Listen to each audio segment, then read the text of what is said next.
Sir Joseph E., good morning po. So, ito po, para makita nyo po yung advanced frame. Ayan. Advanced frame po yan ng Pairs of Masterpiece.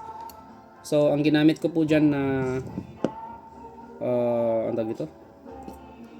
Na disconnector. EM. Ayan, para makita po ng gunsmith nyo na hindi po tayo nagsisinungaling.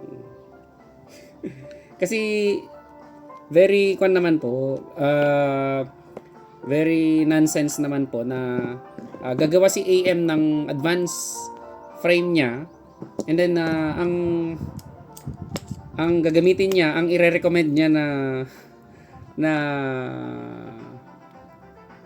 disconnector is yung disconnector ng other company. Kasi ang reason is hindi gumagana yung sarili niyang disconnector doon sa sarili niyang advance frame, di ba? So, ito po yung disconnector ng AM. Ayan. Ilalagay ko na po dito. Ayan po siya. And then, saka po natin ilagay yung pin. Ayan, advance frame po ito, sir, ha? So,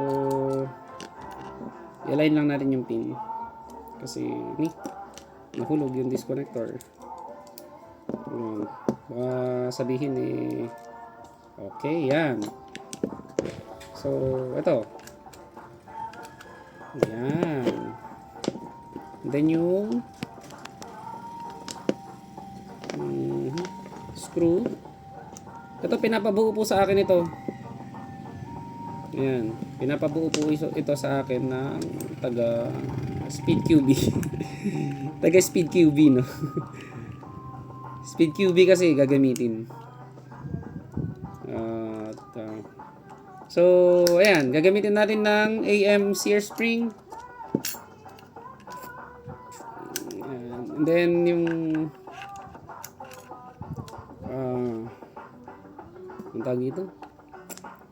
Basta. Yung hammer spring housing. So, ayan po siya. Ayan, gumagana pa rin po yung ayan. So, kapag nag-half cock siya, hindi po siya ito ba yung half cock? Hindi po siya magfa-fire. Kasi kapag yung cow disconnector po ang ginamit nyo, yung straight lang, magfa-fire yan kahit naka-half cock.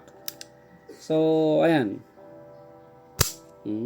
Then, yung reset niya is, syempre kapag nag-recoil siya, ganyan siya. Ayun. So, yun, gumagana po siya. Try natin para makita ng tawag nun?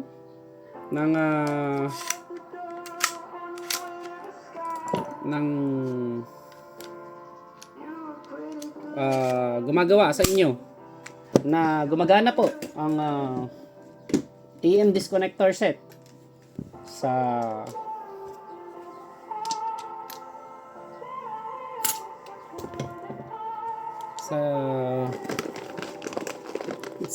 advanced frame ng AM din.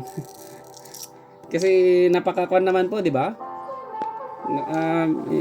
Napaka hina naman ni AM na gagawa siya ng advanced frame, and then yung disconnector set niya hindi gagana. So kailangan pa nilang mag-source out sa ibang company ng disconnector para lang mapagana yung advanced frame niya. So ayan po. Ayan. So ayun, thank you very much.